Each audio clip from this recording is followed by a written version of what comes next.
Bonsoir tout le monde. Deux grosses bombes sont sorties aujourd'hui dans la presse pour le mercato du PSG. Et oui, le mercato du PSG est très loin d'être terminé, que ce soit en termes d'arrivée, tout comme en termes de départ. Donc le PSG cible Enzo Fernandez, mais ce transfert risque d'avoisiner les 150 millions d'euros. Donc le Paris Saint-Germain pousse ses pions pour attirer Enzo Fernandez, considéré comme une pièce maîtresse dans le dispositif de Luis Enrique. À seulement 24 ans, le milieu argentin de Chelsea semble être devenu la priorité absolue du staff parisien pour renforcer un entrejeu qui manque encore d'une vraie figure de proue. Un profil taillé pour l'exigence parisienne. Enzo Fernandez, champion du monde avec l'Argentine, a marqué les esprits depuis ses débuts en Europe.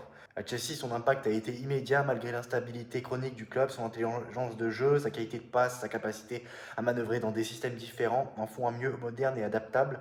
Une qualité clé aux yeux d'un entraîneur aussi exigeant que Luis Enrique. L'Espagnol recherche depuis son arrivée un joueur capable de réguler le tempo, de faire la transition entre la défense et l'attaque tout en participant au pressing. Donc Enzo coche toutes les cases avec en prime une capacité à se projeter et frapper de loin.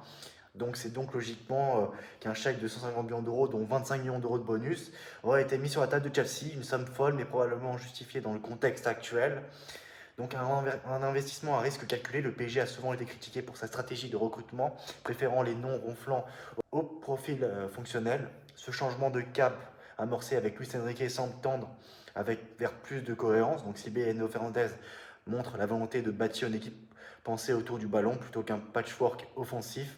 Cependant, un transfert de cette ampleur n'est jamais sans risque. L'intégration collective, la gestion des attentes médiatiques et le poids d'une étiquette à plus de 150 millions d'euros peuvent peser lourd. Mais Enzo a déjà fait montre d'un tempérament solide et d'un cerveau tactique qui pourrait vite lui permettre d'incarner le métronome du PSG en devenir. Voir Paris se positionner sur un joueur aussi structurant qu'Enzo me semble être un signal fort. On sent une volonté de construire une équipe autour du principe de jeu clair et non plus de stars isolées. Si le transfert se concrétise, ce sera un pas supplémentaire vers une identité plus précise et durable. Et sinon, le PSG s'intéresse au défenseur central de Fenerbahçe, Youssouf Aksicek. Il est rapporté que l'équipe de scouts du PSG suit de près depuis un certain temps le défenseur et qu'elle partage un rapport à Luis Enrique. Et oui, c'est Luis Enrique qui fait tout dans ce club. Luis Campos ne sert pas à grand chose. Voilà, donc c'est Luis Enrique le boss. Et voilà, de toute façon, s'il n'y avait pas Luis Enrique, le PSG n'aurait pas gagné des champions. Et il faut arrêter de placer Luis Campos plus haut qu'il ne l'est réellement. Voilà, c'est tout pour moi. Et on se retrouve très prochainement dans une nouvelle vidéo Mercato Express, bien entendu. À très bientôt, ciao.